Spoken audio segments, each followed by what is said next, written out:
The carriage wheel cracked against a stone, and Eleanor Whitmore was thrown forward, her hands catching the wooden seat just before her face met the floor. Outside, rain hammered the windows of the old coach, and through the blur of water she saw the towering iron gates of Blackwood Manor rising like a warning. She had one bag, one letter of reference that was not entirely true, and no other place to go. Her father's debts had taken the family home 3 weeks earlier, and this position, arranged in haste through a distant cousin, was the only door left open to her. The gates groaned as they opened. A woman in a gray dress stood waiting under the stone archway, her face unreadable in the dim light. "You are late," the woman said. "The Duke does not tolerate lateness." "The roads were flooded," Eleanor said, stepping down from the carriage, her boots sinking into the mud. "He will not care why, only that you are." The woman turned without waiting for a response. "I am Mrs. Bramwell, head housekeeper. Follow me and follow quickly. He wishes to see every new maid within the hour of her arrival. It is his rule, and there are no exceptions to his rules." Eleanor followed her across the courtyard, and through a heavy oak door into a hall so vast that her footsteps echoed like whispers passing between the stone walls. Portraits watched from every side, their painted eyes following her as she walked, and she felt smaller with every step. "A word of advice," Mrs. Bramwell said quietly, not slowing her pace. "3 girls have stood in this hall before you this year alone. None of them lasted a week. The Duke is not a cruel man, but he is not a patient one either, and grief has hollowed something out of him that none of us can fill." "What happened to him?" Mrs. Bramwell's jaw tightened. "That is not mine to say. Ask nothing of his past. Do your work, keep your eyes low, and perhaps you will be the one who stays." She stopped before a set of tall double doors carved with hunting scenes, birds frozen mid-flight in the wood grain. "This is his study. Knock twice. Wait for his voice before entering, and Eleanor, do not under any circumstance move anything you find inside." Eleanor swallowed and knocked twice. There was a long pause before a low voice answered. "Enter." She pushed the door open and stepped into a room that smelled of old paper, leather, and something colder underneath, like a window left open too long in winter. Duke Sebastian Ashford stood with his back to her, facing a wall of books, his shoulders rigid beneath a dark coat. He did not turn immediately. "You are the new maid," he said. It was not a question. "Yes, sir, Eleanor Whitmore." "You are 12 minutes late." "The roads were flooded, sir. I could not." "I did not ask for an explanation." He turned then, and Eleanor found herself facing a man whose eyes held none of the warmth she might have expected from a duke's portrait, only a guarded stillness, like a door bolted from the inside.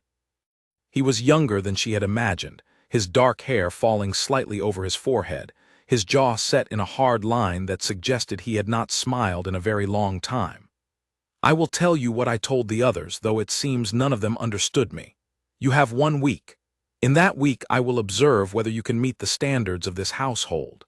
If you cannot, you will leave exactly as they did." "I understand, sir." "Do you?" He studied her, and something flickered behind his eyes, something like curiosity, quickly suppressed. "The last girl wept within 2 days. The one before her broke a vase worth more than her yearly wage and ran from the manor in the night. I do not have patience for foolishness, Miss Whitmore. I do not have patience for much of anything these days." "I am not the weeping kind, sir." For a moment something almost like amusement crossed his face, gone as quickly as it appeared. "We shall see. You may go. Mrs. Bramwell will show you your duties. And Miss Whitmore, do not touch anything on this desk. Not the papers, not the ink, not the small box beside the lamp. Do you understand?" "Yes, sir." "Good, you have 1 week." She curtsied, though her legs felt unsteady, and left the study as quickly as she could without appearing to flee. Outside the door Mrs. Bramwell was waiting, arms crossed.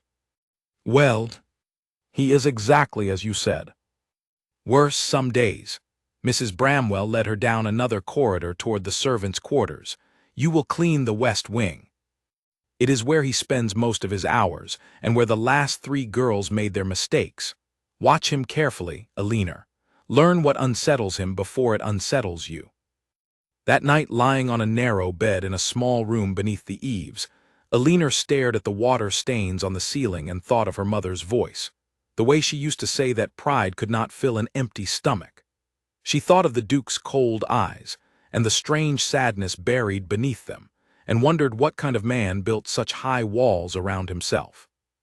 The next morning, she rose before the sun, dressed in her gray uniform, and made her way to the West Wing carrying a basket of cleaning supplies.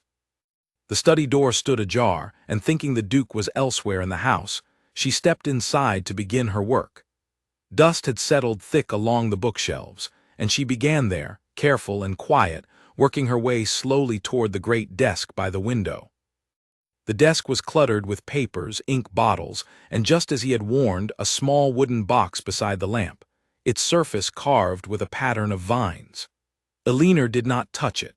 She dusted around it, straightened a stack of letters that had begun to slide toward the edge, and turned to leave when the door opened behind her. Sebastian stood in the doorway, his expression darkening the moment he saw her near his desk. "What are you doing?" Alina's heart lurched, but she kept her voice steady. "Cleaning, sir." "As instructed. I told you not to touch anything on this desk." "I did not touch it. I only straightened papers that were falling." He crossed the room in 3 strides, his eyes scanning the desk, the box, the neat stack of letters as though searching for evidence of some crime. Finding none, his shoulders eased slightly, though his voice remained sharp. "You will not enter this room again unless I am present. Is that understood?" "Yes, sir." She lowered her eyes, though something in her chest bristled at the unfairness of being scolded for a kindness. "May I ask why the box troubles you so greatly?" The question surprised him.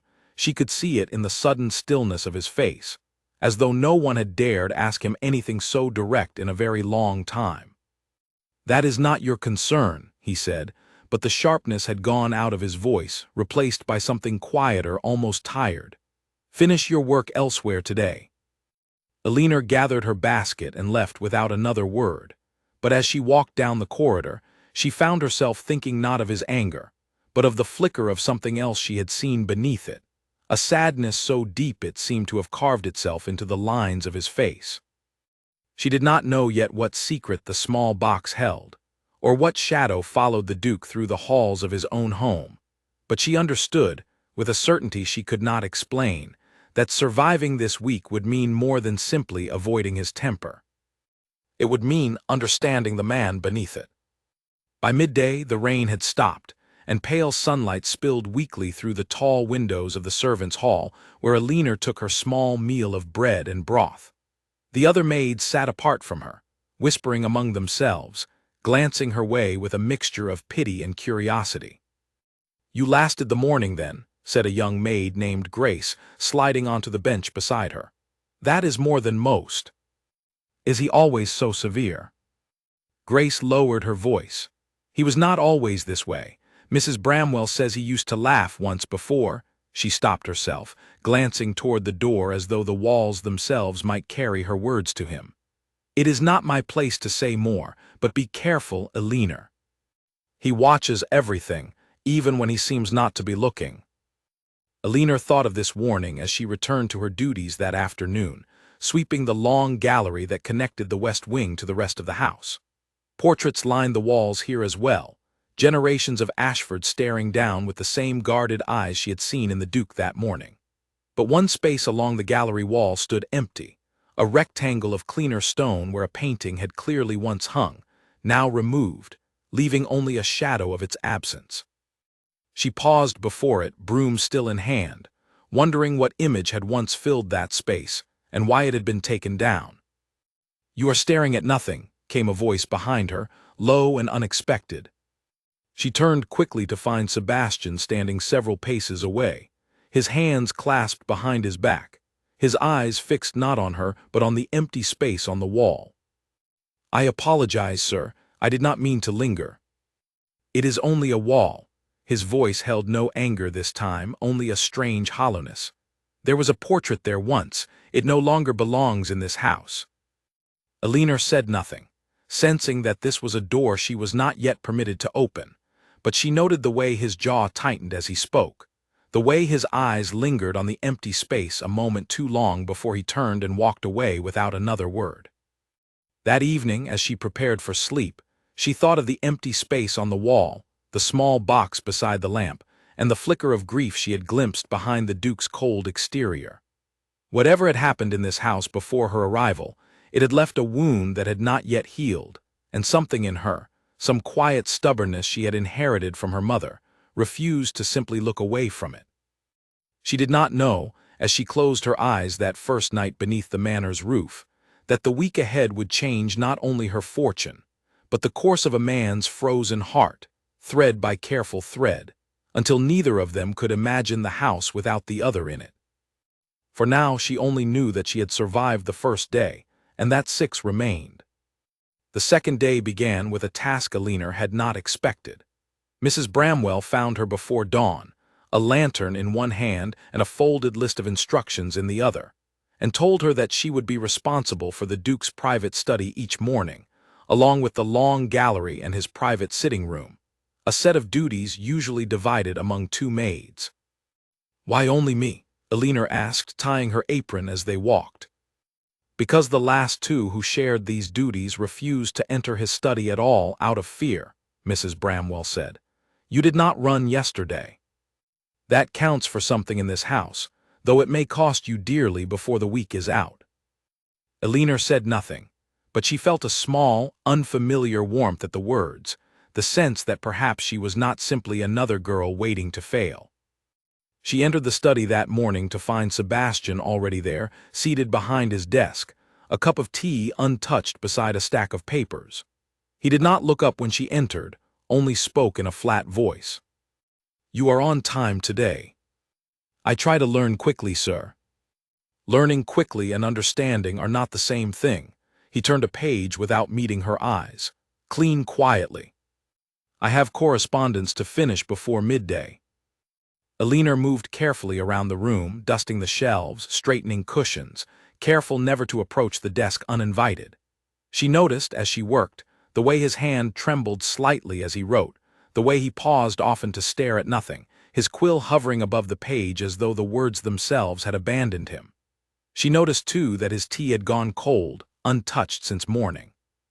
Without thinking too much on it, she picked up the cup, carried it quietly from the room, and returned minutes later with a fresh pot, setting it beside him without a word. He looked up startled, as though he had forgotten she was there at all. "What is this?" "Your tea had gone cold, sir.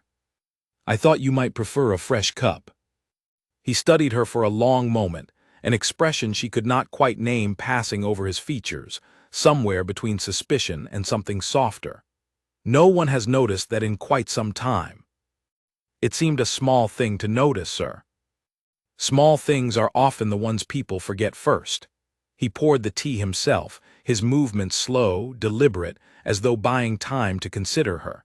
"You are not like the others who have come through this house."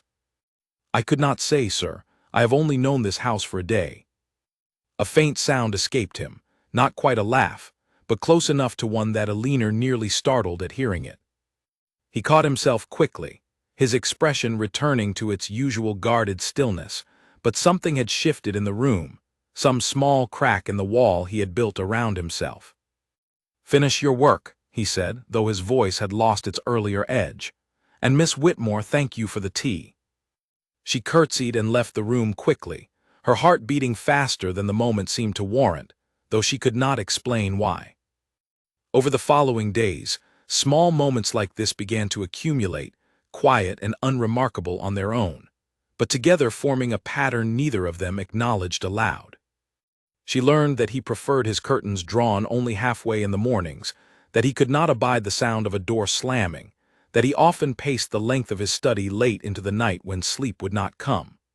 She adjusted these small things without comment, and he, in turn, began to soften almost imperceptibly in her presence, though he would have denied it if asked. On the 3rd morning, she arrived to find him already awake, standing at the window with his back to the room, his shoulders carrying a weight she recognized now as something deeper than simple exhaustion. "You did not sleep, sir," she said quietly, setting down her basket. Sleep is not always available to those who wish for it, he said without turning. Some nights the mind will not be quiet, no matter how tired the body becomes. Alina hesitated, unsure whether to speak further, but something in his voice, some rare openness she had not heard before, encouraged her to continue. My mother used to say that a mind too full of worry needs something small to hold on to. A cup of tea, a warm fire, a quiet room. She said the mind cannot carry grief and comfort at the same time, not fully, and so comfort, even a small measure of it, can ease the weight for a while. He turned then, studying her with an expression she could not read. Your mother sounds like a wise woman. She was, sir. She passed 2 years ago. I am sorry for your loss. And I am sorry for whatever loss haunts these halls, sir, though I do not know its name. For a moment she feared she had overstepped, that his guarded expression would return, sharp and forbidding as it had been on her first day. Instead, he turned back to the window, his voice quiet when he finally spoke. You are perceptive, Miss Whitmore, perhaps too perceptive for your own good. Is that a warning, sir? Perhaps it is simply an observation. He was quiet for a long moment before continuing. This house was different once. There was laughter here and warmth, and a woman who filled these halls with more light than I ever deserved. That was a long time ago now. Alina said nothing, sensing that any word from her might close the door he had, for just a moment, allowed to open. She only continued her work quietly, giving him the space to speak or remain silent as he chose. I do not know why I tell you this, he said eventually, almost to himself. Perhaps because you are the first person in a very long time who has noticed anything about me beyond my temper. Perhaps, sir, it is because some part of you wish to be noticed. He turned to look at her then, something unguarded flickering across his face before he caught himself, the walls rising again, though not quite as high as before. You should finish your work, Miss Whitmore. I have letters to write. Of course, sir. She left the room that morning with a strange lightness in her chest, aware that something between them had shifted, however slightly, and aware too of the danger such a shift might carry, both for her position in this house and for something far less practical, something she did not yet have the words to name. That evening, in the servants' hall, Grace leaned close as they folded linens together. You have been in his study every morning this week. The others say you have not once come out in tears. There is nothing to cry about, Alina said, though she found herself smiling faintly at the thought. Mrs. Bramwell says he has been different since you arrived. Quieter in a way that seems less like anger and more like thought. Grace studied her carefully. Be careful, Alina. A duke's attention is not always a kindness, even when it feels like one. I have given him no reason to think of me as anything but his maid. Perhaps not, Grace said, folding a sheet with practiced hands. But attention does not always require reason. Sometimes it simply happens, and by the time we notice, it has already taken root. Alina did not answer, though Grace's words lingered with her long after the candles had been extinguished for the night. She lay awake, staring at the same water-stained ceiling, thinking not of her own precarious position in this grand and grieving house, but of the flicker of sorrow she had seen in Sebastian's eyes, and the strange, unfamiliar comfort she had felt at drawing even a shadow of a smile from a man who seemed to have forgotten how. She did not know, as sleep finally claimed her, that the week's countdown had already become something far more complicated than a simple trial of her skills as a maid. Somewhere in the quiet exchanges of tea and half-drawn curtains, something had begun to grow between them, fragile and unspoken, and neither the Duke's cold reputation nor Alina's own caution would be enough to stop it from taking root. 4 days remained, and already the house felt different to her, warmer somehow, as though her presence had begun, however slowly, to thaw something that had been frozen for a very long time. Sleep would not come easily that night, and by the time the manor clock struck 1, Alina gave up trying to force it. She rose quietly, wrapped a shawl around her shoulders, and made her way down the servants' stairs toward the kitchen, thinking a cup of warm milk might settle her thoughts. The house at night felt entirely different from the house by day, its long corridors swallowed in shadow, the portraits along the walls barely visible except where moonlight caught the edges of their gilded frames. She had not expected to find anyone else awake, and so she nearly dropped her candle when she passed the library and saw a figure seated in the far corner, a single lamp burning beside him, a book open and unread in his lap. "You are awake at this hour as well," Sebastian said, not looking up immediately. "I could not sleep, sir. I did not mean to disturb you." "You are not disturbing me. I have been sitting with this same page for the better part of an hour without reading a single word of it." He closed the book finally, setting it aside, and gestured toward the chair across from him. "Sit, if you wish. I find I would rather have company than another hour of silence." Alina hesitated. It was not proper, she knew, for a maid to sit with her employer in the middle of the night, and yet something in his voice, some rare and unguarded loneliness, made her step forward and take the offered seat. "You do not sleep well, sir. I have noticed it these past days." "You notice a great many things, Miss Whitmore. It is either a remarkable gift or a dangerous habit, and I have not yet decided which. Perhaps it is simply that I pay attention to the people around me. It seems a small kindness in a house where so few do." His eyes sharpened at that, something flickering behind them that she could not immediately name. "You speak boldly for a maid in her third day of employment." "I did not realize boldness was forbidden, sir." "Only carelessness." "And you consider yourself never careless." "I consider myself honest, sir, which is not always the same as careful, I will admit." She met his gaze steadily, refusing to look away as the other maids surely would have. "You set a strange test for the women who come to serve in this house. 1 week to prove ourselves, and yet you give us no clear measure of what proving ourselves means. Is it possible, sir, that the test was never truly about the quality of our work at all?" The silence that followed stretched long enough that Alina feared she had gone too far, that the walls she had watched slowly lower these past days would rise again, colder and higher than before.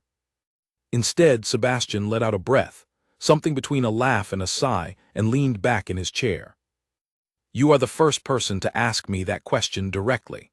Even Mrs. Bramwell, who has known me since I was a boy, has never dared to say it aloud." "Then perhaps it needed saying." "Perhaps." He studied the dying fire across the room for a long moment before continuing. "The truth, if you wish to hear it, is that I do not know what I am testing for anymore.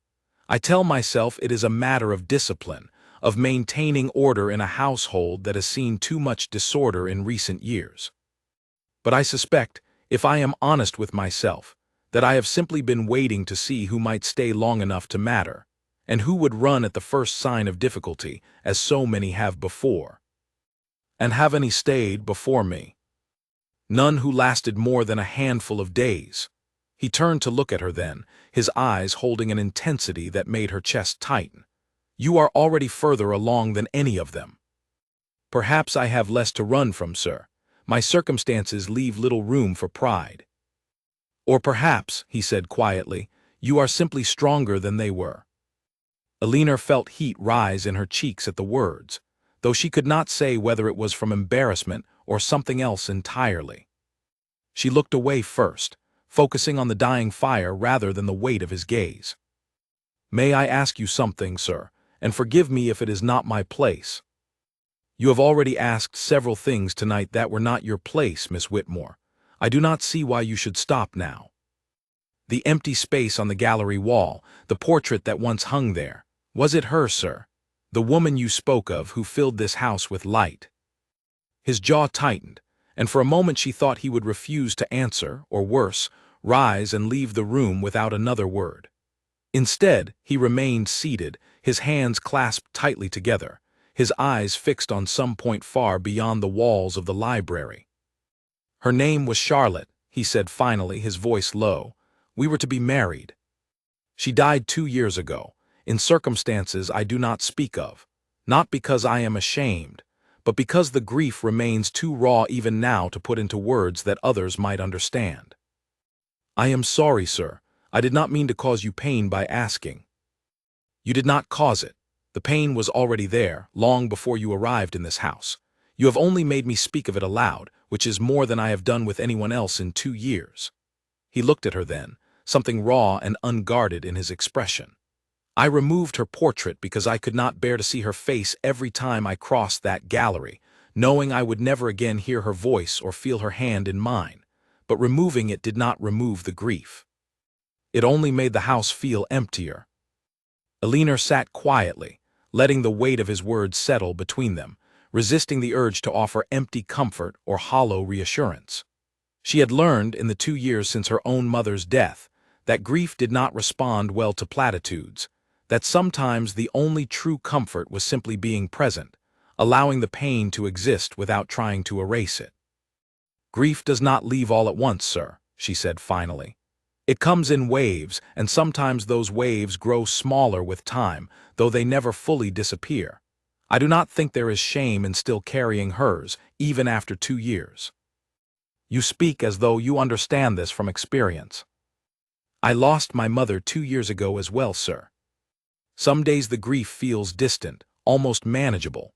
Other days it returns as sharply as the moment I first learned of her passing. I have learned to allow it rather than fight it, though it took time to learn even that much." Something shifted in his expression, a recognition passing between them that went beyond the boundaries of employer and servant, beyond even the boundaries of simple sympathy.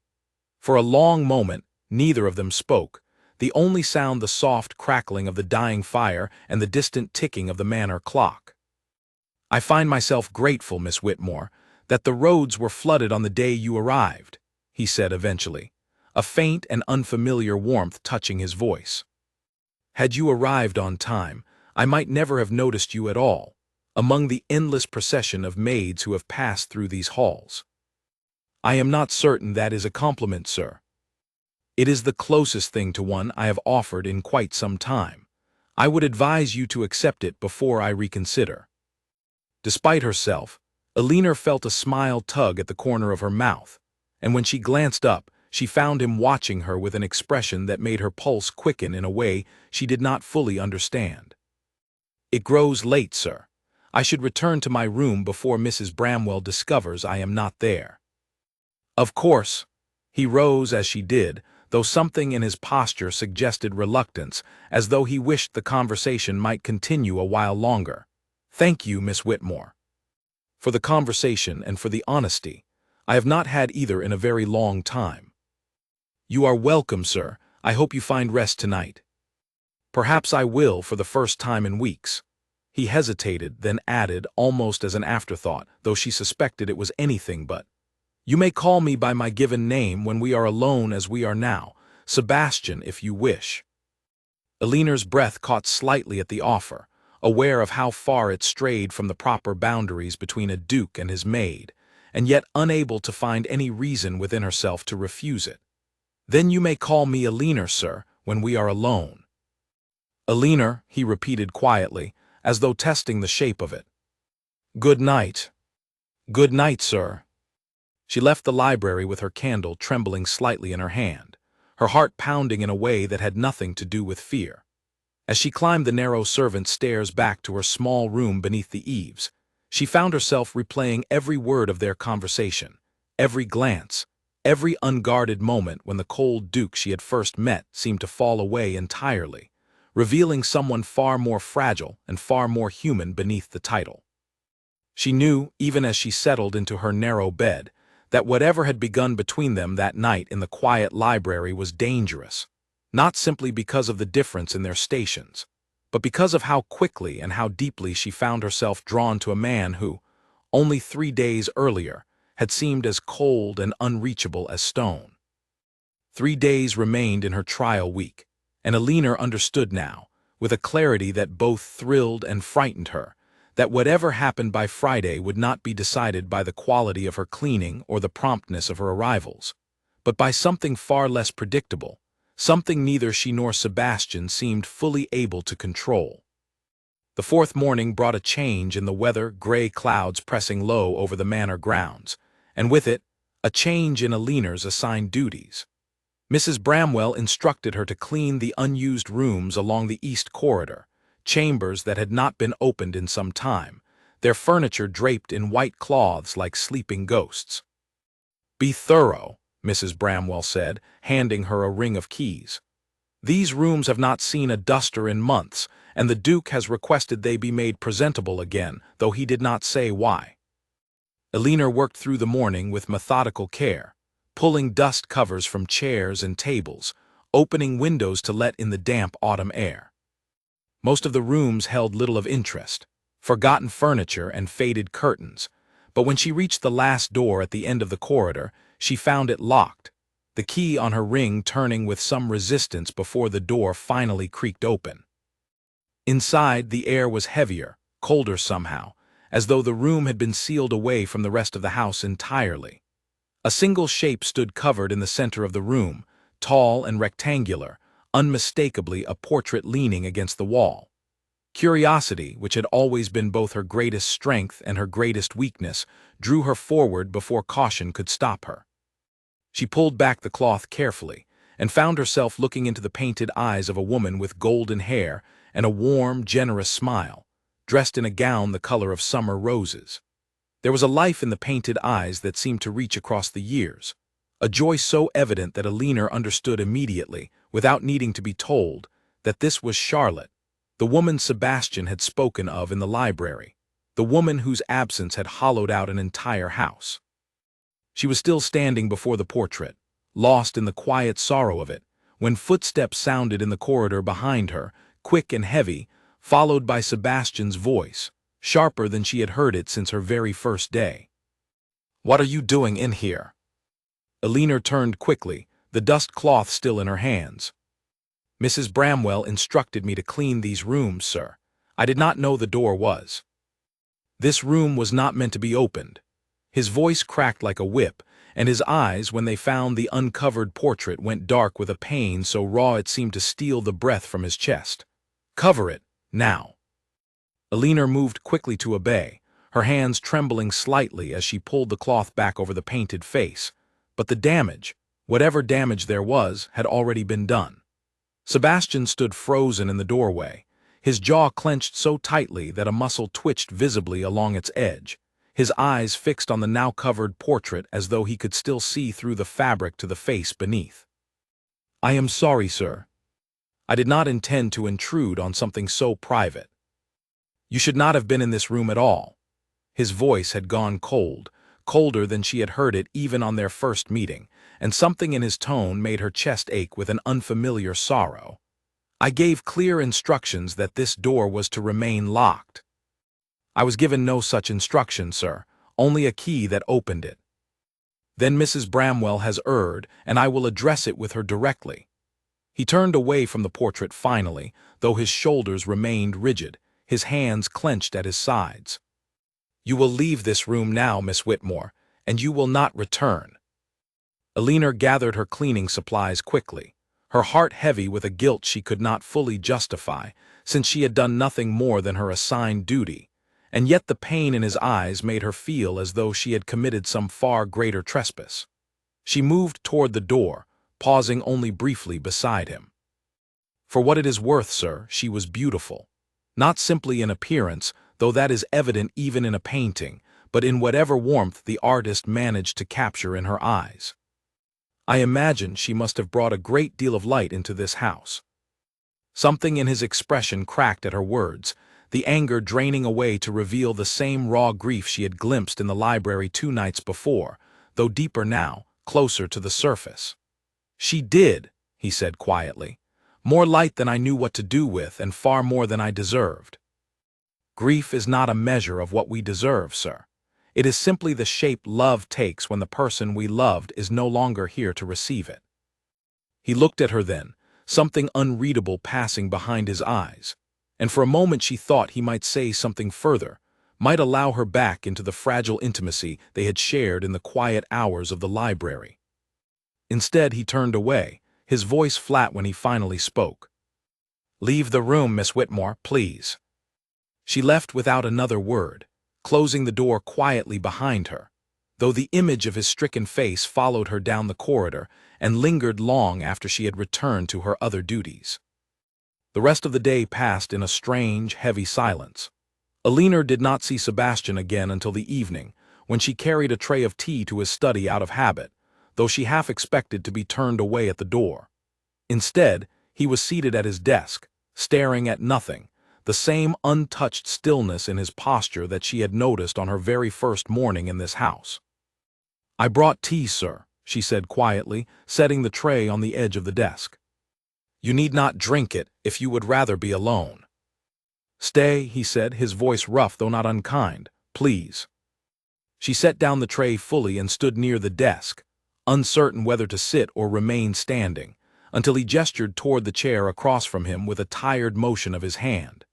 She sat carefully, watching as he poured 2 cups rather than one, sliding one across the desk toward her. "I owe you an apology," he said finally, his eyes fixed on the steam rising from his cup rather than on her face. "My anger this morning was not truly directed at you. You had done nothing wrong beyond following the instructions you were given. The fault, if there is fault, belongs entirely to me, and to a grief I have not yet learned to carry gracefully." "You need not apologize, sir. Grief rarely allows for graceful carrying. I imagine it demands to be felt in whatever form it takes, however unfair that feeling might seem to those standing nearby." "You are remarkably understanding for someone I frightened badly enough to make tremble." "I was not frightened of you, sir. I was frightened of causing you pain I could not undo." She met his eyes steadily. "There is a difference, though I understand it might not have appeared that way in the moment." He studied her for a long while, something shifting behind his eyes that she could not fully name, though it felt, for the first time, less like guardedness, and more like something dangerously close to trust. "Charlotte and I were to marry in the spring 2 years ago. I loved her since we were children, long before either of us understood what that love meant. When she died, I felt as though the house itself had died with her, every room suddenly hollow, every hallway leading only to reminders of what I had lost. I removed her portrait because I could not bear to see it, but I locked the room rather than destroying it, because some part of me could not bear to lose her a second time either. That does not sound like weakness to me, sir. It sounds like a heart trying, however imperfectly, to hold on to love even in the midst of unbearable grief. Perhaps," he turned his cup slowly in his hands, not drinking from it, "I have not spoken of her this openly with anyone since her passing. My own family avoids the subject entirely, as though silence might erase the wound rather than deepen it. Yet somehow, within the span of 4 days, you have drawn more honesty from me than 2 years of careful avoidance ever allowed." "I did not intend to draw anything from you, sir. I only asked the questions that seemed worth asking." "That, Alina, may be precisely why they worked." He looked up at her then, something soft and unguarded in his expression that made her breath catch in her throat. "I find myself dreading Friday and the choice I must make regarding your position in this house." Her heart lurched at the words, uncertain whether they carried hope or warning. "Why is that, sir?" "Because," he said quietly, setting down his cup, "I do not know how this house, or I, will manage without the small kindnesses you have brought into it these past 4 days. And that, Miss Whitmore, is a realization I did not expect to make so soon, nor one I am entirely certain what to do with." Alina said nothing, though her heart pounded loudly enough that she wondered if he could hear it across the quiet study. Outside, the rain had begun again, tapping softly against the windows, and in the warm lamplight of the study, surrounded by the quiet remains of an unfinished conversation, she felt the fragile threads of something new beginning to weave itself between them, delicate and uncertain, but undeniably real. 3 days remained until Friday, and whatever choice awaited them both, Alina understood now that it would not be a simple matter of passing or failing a trial. It would be a choice about far more than her position as a maid within these walls, and she suspected, watching the quiet vulnerability in Sebastian's tired eyes, that he understood this every bit as clearly as she did. Wednesday arrived beneath a pale and uncertain sky, the kind of morning that could not decide between sunlight and rain, and Alina found herself equally uncertain about what the day might bring. She rose early, dressed carefully, and made her way to the study as she had every morning that week, though her steps felt lighter now, carried by something she did not dare name too directly. Sebastian was already awake when she arrived, standing near the window with a folded letter in his hand, his expression troubled in a way that made her pause at the threshold. "Is something wrong, sir?" "A letter from my cousin, Edmund." He set it down on the desk with more force than seemed necessary. "He writes to inform me he will be visiting the manor this week, though he gives no clear reason for the visit. Edmund rarely travels without purpose, and his purposes are rarely ones I welcome." "You do not trust him, sir?" "I have little reason to." Sebastian's jaw tightened. "Edmund stands to inherit this estate should I remain without an heir. He has made no secret, in years past, of his impatience for that inheritance, though he wraps his impatience in polite words and careful smiles. I have learned to watch him closely whenever he graces us with his presence." Elinor considered this information carefully as she began her morning duties, dusting the shelves with practiced hands while Sebastian returned to his correspondence. "When does he arrive, sir?" "Tomorrow, according to the letter, which means we have little time to prepare, though I confess I am more troubled by his timing than his visit itself." He glanced up at her, something unspoken passing behind his eyes. "He has an unfortunate talent for arriving precisely when matters within this house grow complicated." "Do you believe he knows something of what has passed between us these past days, sir?" "I do not know how he could, unless the walls themselves have learned to whisper his name across the miles between here and his estate." Sebastian's mouth twitched faintly, though the humor did not fully reach his eyes. "Regardless, we should be cautious. Edmund has a way of turning even innocent circumstances into weapons when it serves his purposes." Elinor nodded, though a small unease settled in her chest at his words, a warning she filed away carefully even as she continued her work. By mid-morning, the sky had cleared enough for weak sunlight to filter through the tall windows, and Sebastian set aside his letters entirely, watching her with an openness that had grown steadily since their conversation in the library 2 nights before. "You have not asked me anything today," he observed, as she straightened a stack of books along the lower shelf. "I did not wish to overstep, sir, particularly given the news of your cousin's visit." "I find, strangely, that I have come to look forward to your questions, Elinor. They have a way of cutting through matters I have avoided examining too closely for a very long time." He set down his pen entirely, giving her his full attention. "Ask me something if you wish." She considered this for a long moment, choosing her words carefully. "Do you blame yourself for what happened to Charlotte, sir? I sensed something of that guilt in the way you spoke of her, both in the library and yesterday in the East Corridor." His expression shifted, something raw and unguarded crossing his features before he could compose himself. "Yes," he said finally, his voice quiet. "I have carried that blame for 2 years now, though I have never spoken it aloud to another soul." "Will you speak it now, sir, or would you rather I withdraw the question?" He was silent for a long moment, his eyes fixed on the window, on the pale sunlight filtering weakly through the glass. "Charlotte fell ill during the winter, 2 years past. A fever that came suddenly and worsened quickly, despite every physician I summoned to her side. I was traveling on a state business when word reached me of her decline, and by the time I returned, she had only hours left. I have never forgiven myself for being absent during those final days, for choosing matters of business over the woman I loved, believing foolishly that there would always be more time. That is not a failure of love, sir. It is simply the cruelty of circumstance, the kind none of us can fully guard against, however much we might wish to. I have told myself that in quieter moments, though the guilt rarely listens to reason." He looked at her then, something searching in his gaze. "How do you carry your own grief, Elinor? You mentioned your mother's passing, yet you seem to move through the world without the weight I carry." "I do not move through the world without weight, sir.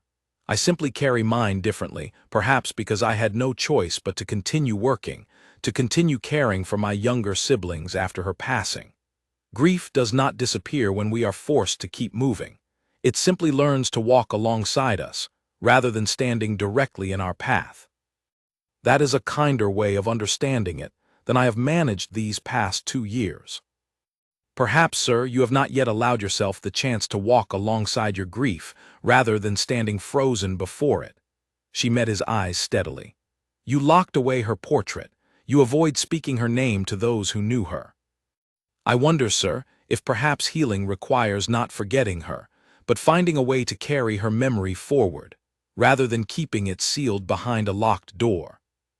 Sebastian was quiet for a long time, his eyes searching hers with an intensity that made her chest tighten, though she did not look away. You speak with a wisdom that seems far beyond your years, Alina. Grief tends to age a person quickly, sir, regardless of the years on their birth record. A faint, genuine smile touched his lips then, the first true smile she had seen from him since her arrival, and something in her chest warmed at the sight of it. I am beginning to understand why the others could not manage a single week in this house, while you have managed to unravel walls I built over 2 long years within the span of 4 days. Perhaps the others did not truly try to understand you, sir. They saw only your temper and fled before discovering what lay beneath it. And you did not flee. I had nowhere else to go, sir, if I am entirely honest. But even had I possessed other options, I do not believe I would have fled.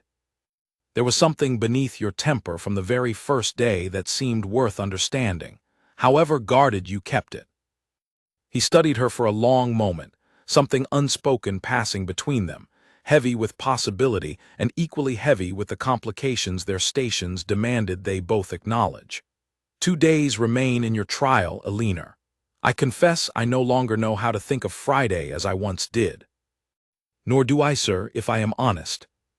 The moment stretched between them, fragile and uncertain, until the sound of hurried footsteps in the corridor broke the spell entirely. Mrs. Bramwell appeared in the doorway, slightly out of breath, her expression troubled. Forgive the interruption, Your Grace, but a rider has arrived ahead of schedule. Mr. Edmund Vale has already reached the front gates. He will be here within the hour. Sebastian's expression darkened instantly, the warmth of the previous moment giving way to something guarded and wary. He was not due until tomorrow. He claims urgent business could not wait, Your Grace, though he offered no further explanation. Sebastian rose from his desk, straightening his coat with brisk, practiced movements, though Alina noticed the tension that had returned to his shoulders, the careful mask sliding back into place. Prepare the guest quarters, Mrs. Bramwell, and inform the kitchen staff we will need an evening meal suitable for entertaining unwelcome company. He glanced toward Alina, something apologetic in his expression. I am afraid our conversation must end here, Alina. Edmund has a way of noticing things others might overlook, and I would not wish him to notice anything regarding you, not until I understand his purpose for this sudden visit. Of course, sir. I will continue my duties as usual. Thank you. He hesitated at the door, glancing back at her with an expression she could not quite read. Be cautious around him, Alina. Edmund possesses a talent for charm that conceals sharper intentions beneath it. Do not mistake his pleasantries for kindness. I will remember that, sir. He left the room then, his footsteps quick and purposeful down the corridor, leaving Alina alone amid the scattered papers and half-finished cup of tea on his desk. She gathered her cleaning supplies slowly, her mind turning over his warning, and the uneasy feeling that had settled over the household with news of Edmund's early arrival. Whatever purpose had brought Sebastian's cousin to Blackwood Manor a full day ahead of schedule, Alina suspected it carried little good for either of them, and as she made her way back toward the servants' quarters, she found herself watching the shadows along the corridor with a wariness she had not felt since her very first night beneath this grand and grieving roof. 2 days remained until Friday, and already, it seemed, the fragile peace they had built together stood threatened by forces neither of them could fully control. Edmund Vale arrived at Blackwood Manor with the confidence of a man who considered every room he entered already his own. He was tall and well-dressed, his smile quick and practiced, his eyes moving over the entrance hall with a proprietary interest that made Alina's skin prickle with unease the moment she glimpsed him from the servants' corridor. Cousin, Sebastian greeted him, his voice carefully neutral, betraying none of the wariness Alina knew he carried. "You arrive a full day early. Business does not always keep to a schedule, Sebastian." Edmund's eyes swept the hall once more before returning to his cousin's face. "I trust I am not an inconvenience." "You are always welcome, of course." "How generous of you to say so." Edmund's gaze drifted toward the servants gathered near the edges of the hall, lingering a moment longer than necessary on Alina before moving on. "New staff, I see. You do change your maids rather frequently these days, cousin. One might almost think you enjoyed the turnover." "The household runs as it must." Sebastian's tone remained even, though Alina caught the slight tightening of his jaw. "Come, let us discuss whatever urgent business has brought you here ahead of schedule." The two men disappeared into the study, and Alina returned to her duties with a growing sense of foreboding she could not quite shake. Throughout the afternoon, she caught glimpses of Edmund moving through the house with an ease that suggested long familiarity, asking pointed questions of the staff under the guise of idle conversation, his eyes always watching, always calculating. It was during the evening meal preparations that Grace pulled her aside, her expression tense. "He has been asking about you, Alina. Questions about how long you have served here, what duties you perform, whether the Duke has shown you any particular attention." Alina's stomach tightened. "What did you tell him?" "Only that you were a recent addition to the staff, nothing more. But Alina, he is not a man who asks idle questions. Whatever he suspects, he means to use it." That evening, as Alina carried a tray toward the dining hall, she passed close enough to the open study door to hear voices within, Edmund's tone carrying a false lightness that did not match the sharpness of his words. "You seem different, cousin," Edmund was saying. "Lighter somehow, despite the grim mood you have carried these past 2 years. I confess I am curious what has brought about such a change." "I do not see how my mood concerns you, Edmund." "Everything about this estate concerns me, cousin, given my position as your nearest relation, and should misfortune befall you without an heir, your eventual successor." A pause, heavy with implication. "I would hate to see you distracted by matters unbecoming of your station. The staff, for instance, occupy a particular place within this household, and any confusion of that place could prove damaging, both to your reputation and to the stability of this estate." "I fail to see your point." "My point, cousin, is simply this. Women of a certain station have, throughout history, found ways to endear themselves to men of wealth and title, particularly men made vulnerable by grief. I would hate to see you taken advantage of by someone clever enough to recognize an opportunity when it presents itself." Alina's hands tightened around the tray she carried, her chest constricting with a mixture of anger and hurt at the implication, though she forced herself to continue walking rather than lingering to hear more. She delivered the tray to the dining hall and retreated quickly to the kitchen, her thoughts churning with unease. She did not see Sebastian again until late that night, and when she did, something in his demeanor had changed entirely. He passed her in the corridor without the warmth of recent days, his expression guarded, his eyes carefully avoiding hers. "Sir," she ventured, uncertain what had shifted so suddenly, "is something wrong?" "Nothing concerns you, Miss Whitmore." The formality of the address struck her like a physical blow, a stark contrast to the easy use of her given name just hours earlier. "Return to your duties." She did as he instructed, though confusion and hurt warred within her chest throughout the remainder of the evening. The following morning brought no improvement.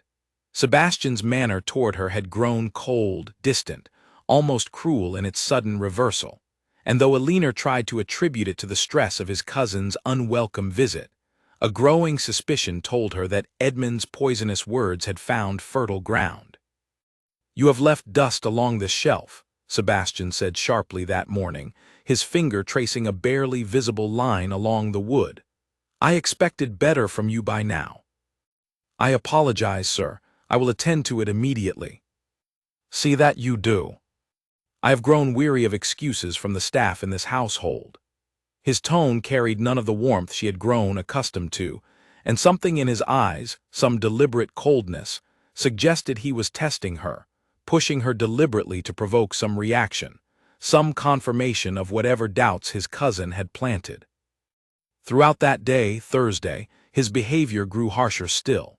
He criticized her work at every opportunity, found fault where none existed, and spoke to her with a formal coldness that felt, to Alina, like a betrayal of everything that had passed between them over the previous days. By evening, exhausted and hurt beyond what she could easily contain, she found herself standing before his study door, uncertain whether to knock or simply retreat to her quarters and nurse her wounded pride in private. She chose in the end to knock. "Enter."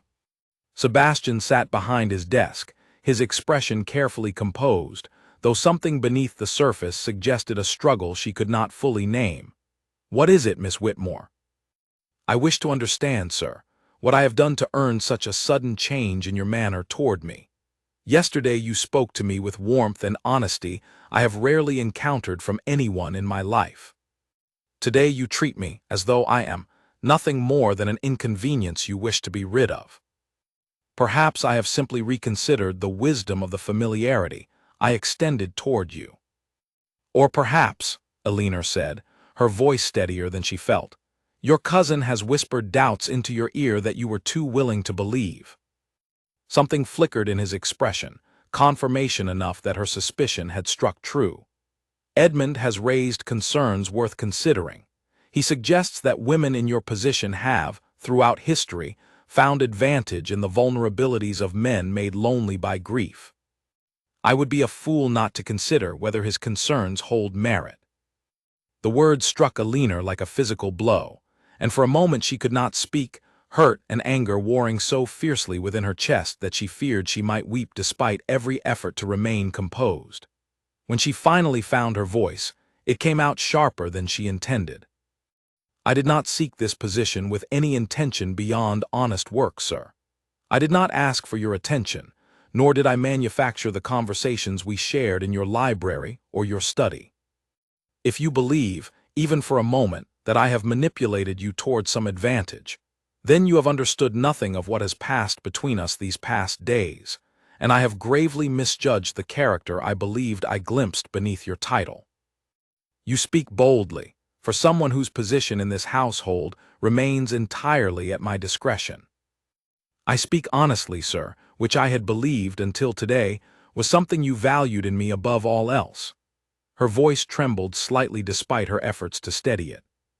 "If my honesty is no longer welcome in this house, then perhaps Friday's decision has already been made, regardless of whatever remains of my trial week." She turned to leave, her chest tight with a grief she had not expected to feel so soon after the fragile hope of recent days, but his voice, quieter now, stopped her before she reached the door.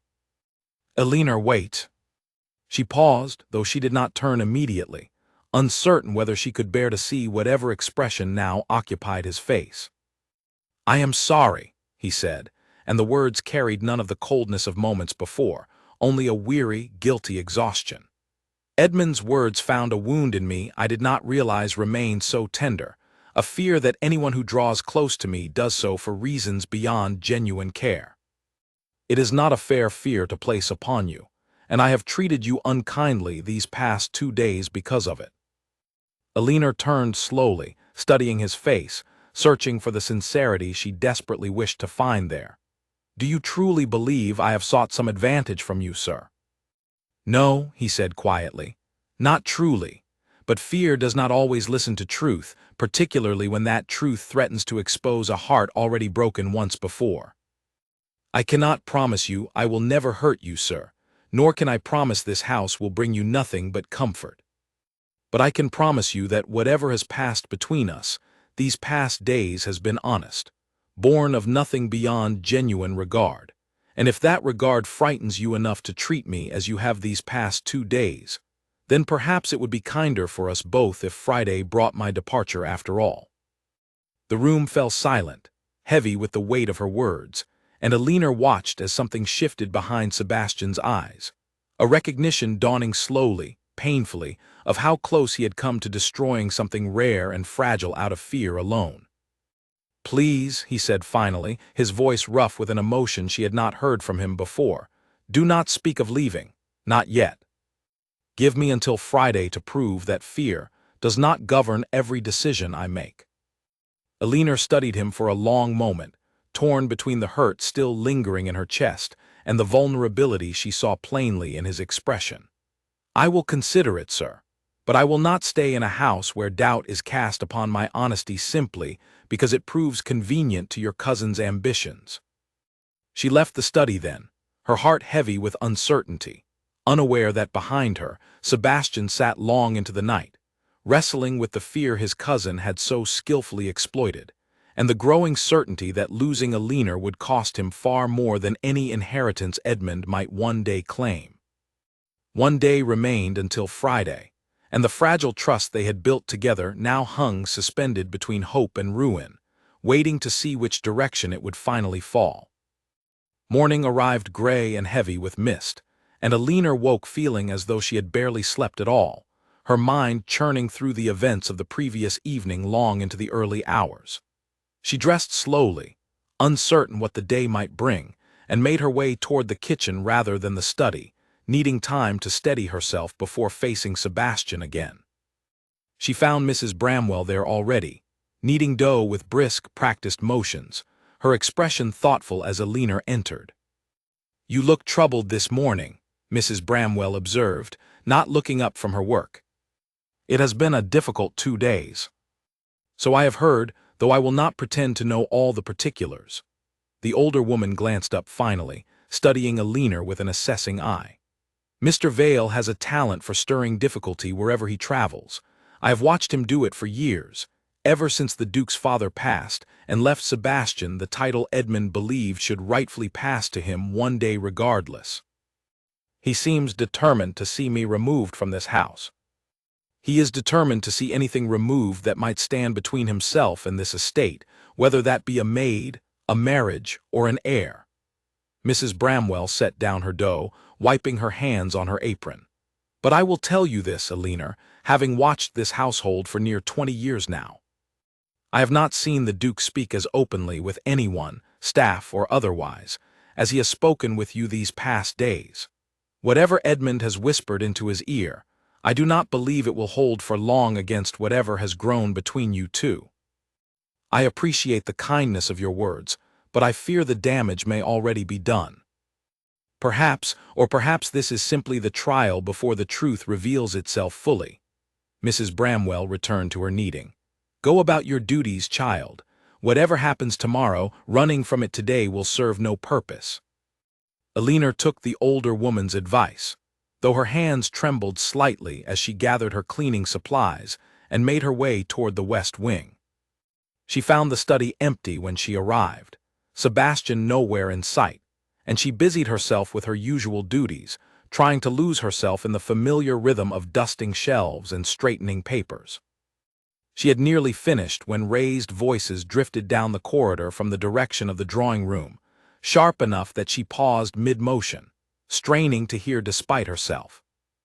"You cannot seriously consider allowing this to continue," Edmund's voice carried clearly, edged with barely concealed frustration. "A maid, Sebastian. Have you learned nothing from Charlotte's death, or do you intend to make yourself vulnerable to loss a second time, this time by choice rather than misfortune? Charlotte's death has nothing to do with this conversation. It has everything to do with it. You are lonely, cousin, and loneliness makes fools of even the most sensible men. This girl has clearly recognized an opportunity in your grief, and you, blinded by whatever comfort she offers, cannot see the manipulation plainly evident to anyone observing from outside your affections. You know nothing of what has passed between us. I know enough. I have watched her these past 2 days, watched how carefully she positions herself in your presence, how skillfully she draws out your sympathies. It is a practiced skill, Sebastian, one I have seen employed by women far more experienced than a simple maid, though perhaps that innocent appearance is simply part of her strategy." Alina's chest tightened painfully at the words, and though every instinct urged her to retreat quietly rather than intrude upon a conversation clearly not meant for her ears, something in her refused to remain hidden any longer, refused to allow Edmund's poisonous accusations to stand unchallenged while she cowered in the shadows. She walked deliberately toward the drawing room, her footsteps steady despite the trembling in her chest, and stepped into the doorway just as Edmund continued his accusations. "I did not seek any opportunity in this house, sir," she said clearly, her voice carrying across the room before either man had noticed her presence. Both men turned toward her, Sebastian's expression a mixture of surprise and something almost like relief, Edmund's composed features flickering briefly with irritation before smoothing back into practiced calm. "Miss Whitmore," Edmund said smoothly, "this is a private conversation between family. Forgive my intrusion, sir, but I could not stand by while my character was discussed and condemned without the opportunity to speak for myself."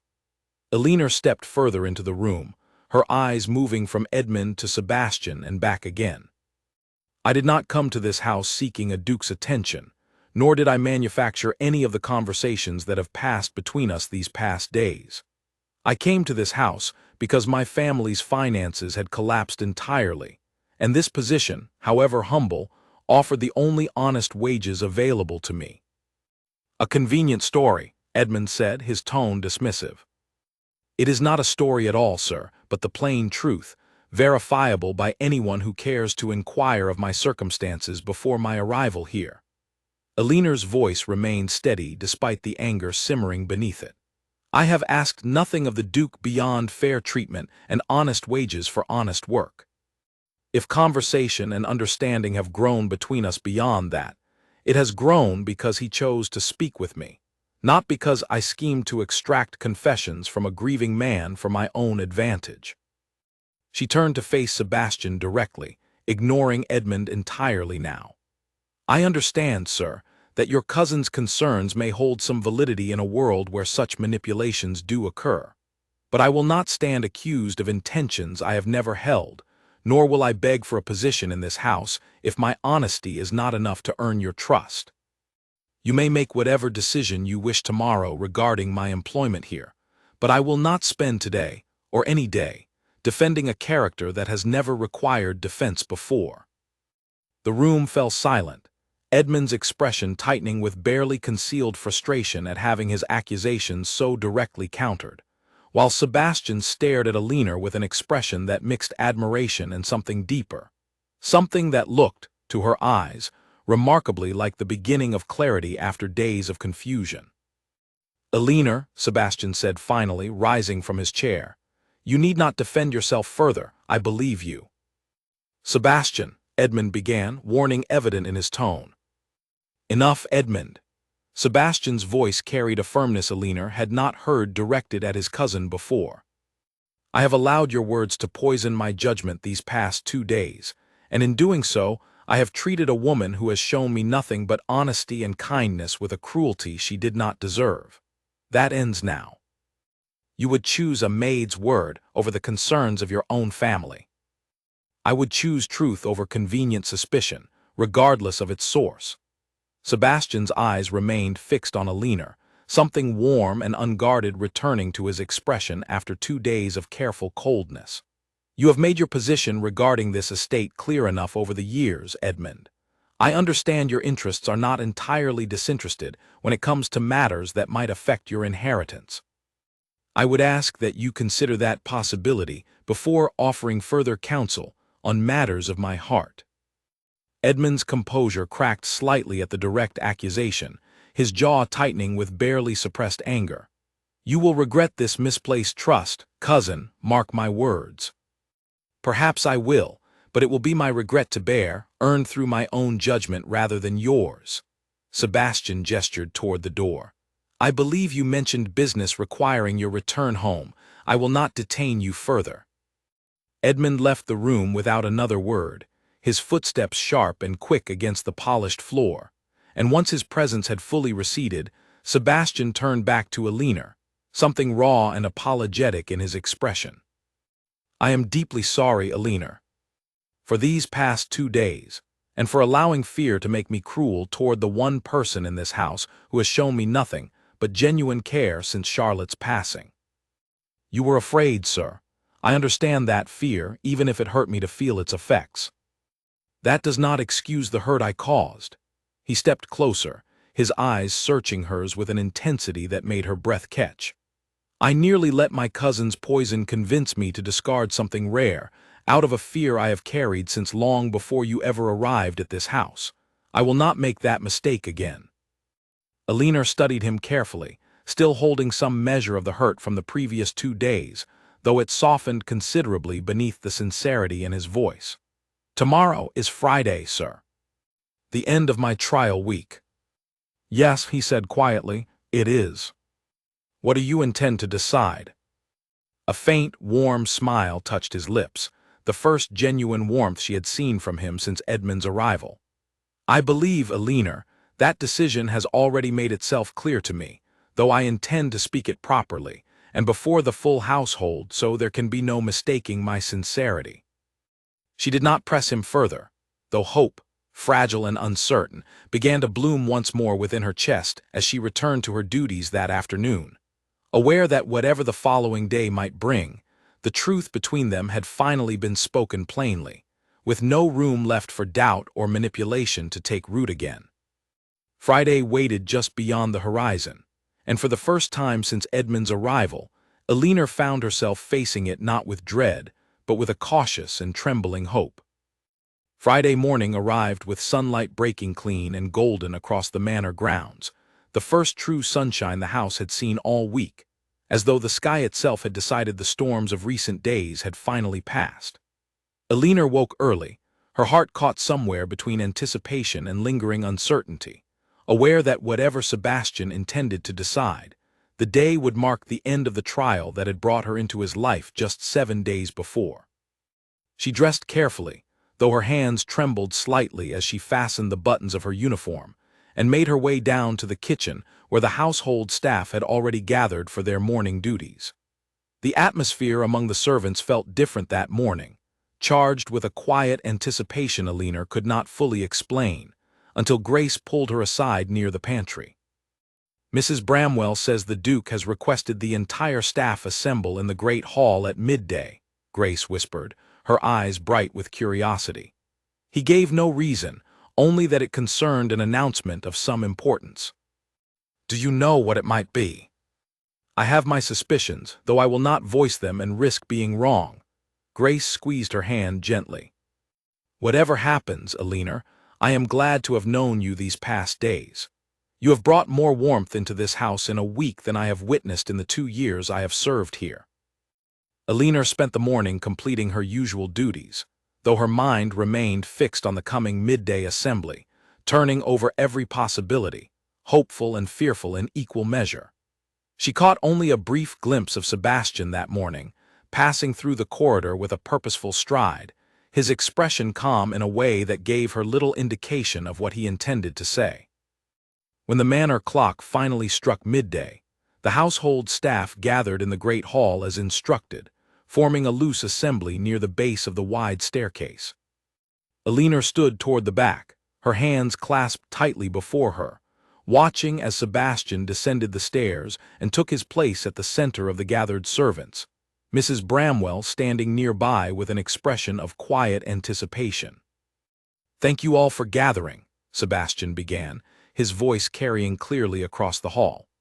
I know it is unusual for me to call such an assembly, and I will not keep you from your duties longer than necessary. But there is a matter I wish to address before you all, plainly and without further delay. He paused, his eyes finding Alina's across the crowded hall, and something in his gaze made her breath catch in her throat. 7 days ago, a new maid arrived at this house during a storm, 12 minutes late through no fault of her own. I gave her, as I have given every maid who has entered my service these past 2 years, 1 week to prove herself worthy of remaining within these walls. I told her, as I told the others, that failure would mean immediate dismissal. A murmur passed quietly through the gathered staff, and Alina felt her cheeks warm under the sudden attention, though she kept her eyes fixed steadily on Sebastian. I set that trial, if I am honest with myself and with all of you, not truly to test the quality of anyone's housekeeping, but because I had convinced myself that no one who entered this grieving house could possibly wish to remain within it. Not truly. Not once they understood the depth of sorrow that has occupied these halls since my fiancé's passing 2 years ago. His voice carried a rare vulnerability, and Alina saw several of the older staff exchange glances of quiet surprise at hearing him speak so openly. I built that test as a wall, disguised as discipline, to protect myself from ever again risking the kind of loss that broke something in me I believed could not be repaired. He looked directly at Alina now, and the warmth in his gaze made her chest tighten with an emotion too large to name. Miss Whitmore did not simply survive this week, as I had expected any maid brave enough to attempt it might do. She dismantled that wall piece by careful piece, not through any grand gesture, but through small kindnesses I had forgotten I was even capable of receiving. A cup of tea brought without being asked. A question asked with genuine care rather than idle curiosity. An honesty that refused to bend, even when my own fear, fed by poisonous doubt, treated her unkindly these past 2 days. Alina felt tears gathering at the corners of her eyes, though she blinked them back, unwilling to miss a single word of what he continued to say. I owe her an apology before all of you, for the coldness I showed her these past 2 days, born of a fear that any care shown toward me must carry some hidden motive, a fear my cousin exploited skillfully, though I bear the full responsibility for allowing it to take root. Alina did not deserve that treatment. She has shown me nothing since her arrival but honest, unguarded care, the kind I had convinced myself I no longer deserved to receive. He stepped forward, closing the distance between himself and the gathered staff until he stood only a short distance from where Alina waited, her heart pounding loudly enough that she wondered if the entire hall could hear it. Today marks the end of the trial I set 7 days ago. I told her then that failure would mean dismissal. I stand before you now to say that there has been no failure here, not on her part, but very nearly on mine. In almost allowing fear to cost me something I did not fully understand, I could not bear to lose, until the possibility of losing it stood plainly before me. He turned to face Alina directly, and the assembled staff fell into a hush so complete that Alina could hear her own uneven breathing in the silence.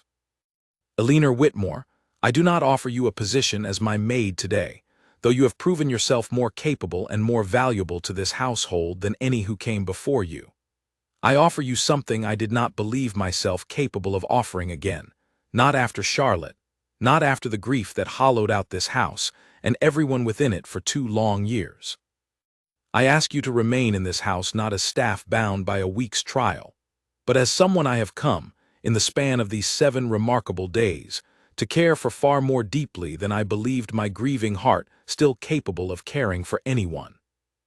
A collective gasp rippled through the gathered servants, Mrs. Bramwell pressing a hand to her chest, Grace's eyes wide with a mixture of shock and delight. But Alina heard none of it clearly, her entire attention fixed on Sebastian's face, on the raw and unguarded hope written plainly across his features. I am not asking you to answer immediately, nor am I offering you a title I have not yet earned the right to offer properly, he continued, his voice softening further. I am simply telling you, before every person in this household, that I cannot bear the thought of Friday meaning your departure, and that whatever comes next, I would rather face it with you beside me than continue walking these halls alone, as I have for 2 long years. Alina felt the tears finally fall, unable to hold them back any longer, though they came now not from grief or fear, but from an overwhelming warmth that seemed to fill every corner of her chest. She stepped forward, closing the remaining distance between them until she stood directly before him, the gathered staff watching in rapt silence. I came to this house 7 days ago with nothing but a single bag and a desperate need for honest work, sir, she said, her voice trembling with emotion she no longer tried to hide. I did not expect to find within the walls of a house so heavy with grief, a man whose heart, however guarded, still had room enough for warmth, for laughter, for the kind of honest care I had not believed a duke capable of offering a simple maid. "And what do you offer in return, Elinor?" His voice was quiet now, meant only for her, though the silence of the hall carried it clearly to every listening ear. "I offer you the same honesty that brought us to this moment, sir. Not a title, not an inheritance, nothing beyond genuine care for the man I have come to know these past 7 days, beneath the coldness and the grief and the fear his cousin so nearly exploited." She reached out, taking his hand in hers, aware of the eyes watching them both, but unable to care any longer for propriety when something far more important stood before her. "I will stay, Sebastian, not because Friday demanded a decision, but because I find I do not wish to imagine these halls without you in them either." A warmth spread across his features that Elinor had not yet witnessed in the entirety of her time within these walls, something that looked, for the first time since her arrival, entirely unguarded, entirely free of the grief that had shadowed him for 2 long years. He raised her hand gently, pressing a soft kiss to her knuckles, and the gathered staff broke into quiet, delighted murmurs at the sight. "Then let it be known," Sebastian said, turning to address the assembled household once more, though his eyes remained fixed on Elinor, "that Elinor Whitmore's trial has ended not in dismissal, but in something far more lasting. I do not yet know what shape our future will take, whether propriety or circumstance will allow us the fullest expression of what has grown between us these past 7 days. But I know this house has not felt this alive in 2 long years, and I have no intention of allowing that light to leave these walls again." The staff erupted into genuine applause, Mrs. Bramwell wiping tears from her eyes as she watched, Grace grinning widely from her place near the staircase. Elinor felt a laugh bubble up through her chest, unexpected and joyful, the first true laughter she had allowed herself since her mother's passing 2 years before. "You realize, sir," she said softly, once the applause had quieted and the staff had begun to disperse back to their duties, leaving them a measure of privacy near the base of the grand staircase, "that this arrangement leaves us both facing a great deal of uncertainty. Your cousin will not accept this easily, and the world beyond these walls may prove far less understanding than the staff who witnessed this moment." "Let them prove less understanding, then." Sebastian's voice carried a quiet confidence she had not heard from him before this week. "I spent 2 years believing that grief had claimed everything worth holding onto in my life. I will not spend another 2 years allowing fear of what others might think to claim the one thing that has finally brought warmth back into these halls. Even if that thing is simply a maid, who arrived 12 minutes late through no fault of her own." A genuine laugh escaped him then, warm and unguarded, and Elinor felt her heart swell at the rare and precious sound of it. "Especially because of that, Elinor.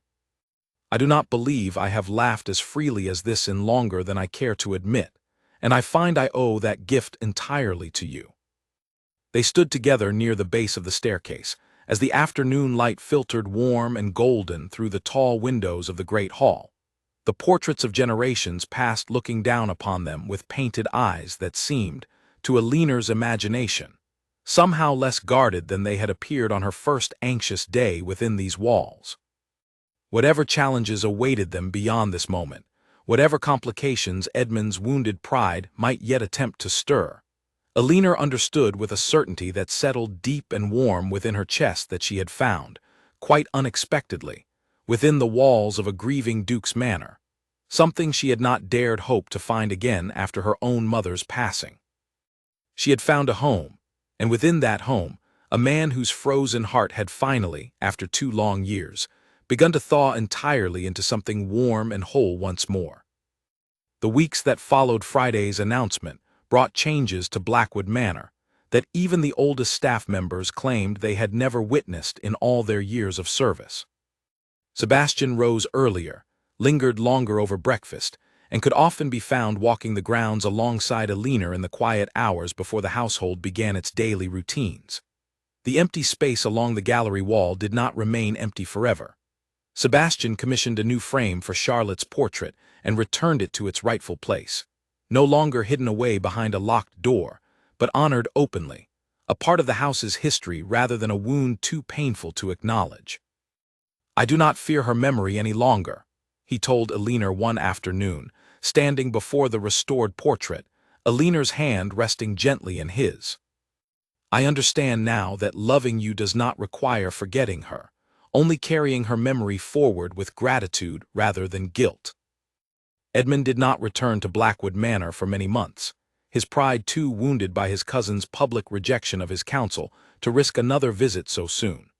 When he did eventually return, summoned by an invitation Sebastian extended with a graciousness that surprised even Mrs. Bramwell, he found Elinor firmly established within the household, not as a maid bound by trial, but as a woman whose quiet strength had earned the respect of every servant beneath that grand roof.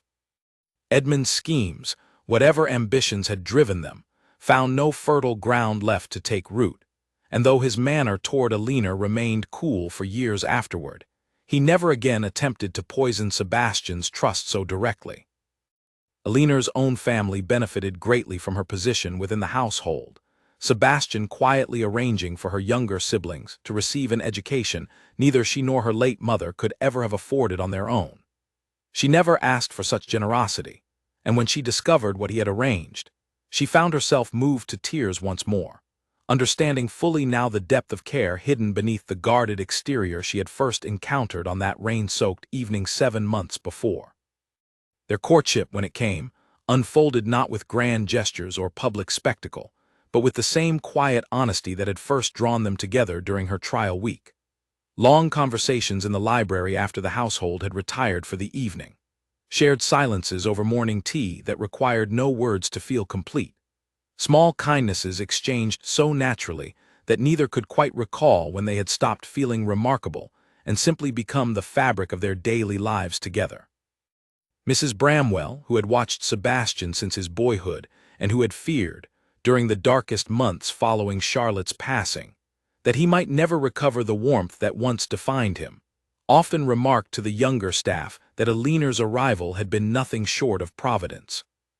"I have served this family for 20 years, she would say, folding linens with the same brisk efficiency she had always carried, "and I have never seen a man so thoroughly return to himself as our Duke has been these past months.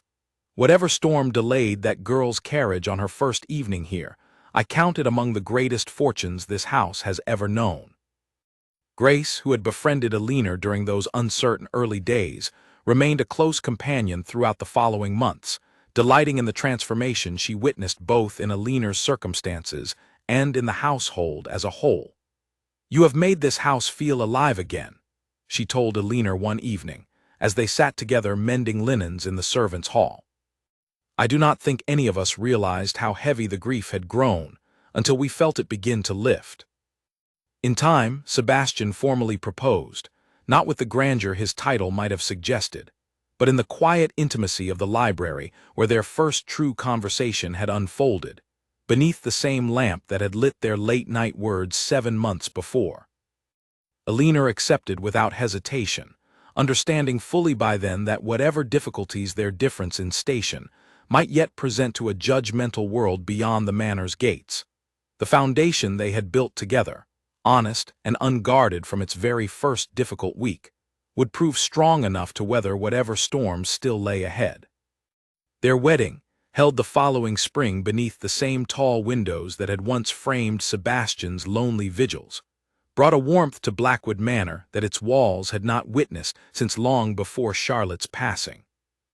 The staff who gathered to witness the ceremony, the very same staff who had watched Elinor arrive soaked and uncertain during a storm less than a year before, could not help but reflect on how far both their master and his new bride had traveled since that rain-soaked evening when a duke's careless warning had, quite unexpectedly, become the beginning of his heart's slow and steady healing. Elinor often thought back, in the years that followed, to that first frightened night beneath the manor's roof, staring at the water-stained ceiling of her small room beneath the eaves, wondering what fate awaited her within a house so heavy with unspoken grief. She could not have imagined then that the cold and guarded man who had given her 1 week to prove herself would, by that very Friday, find himself unable to imagine his life without her in it.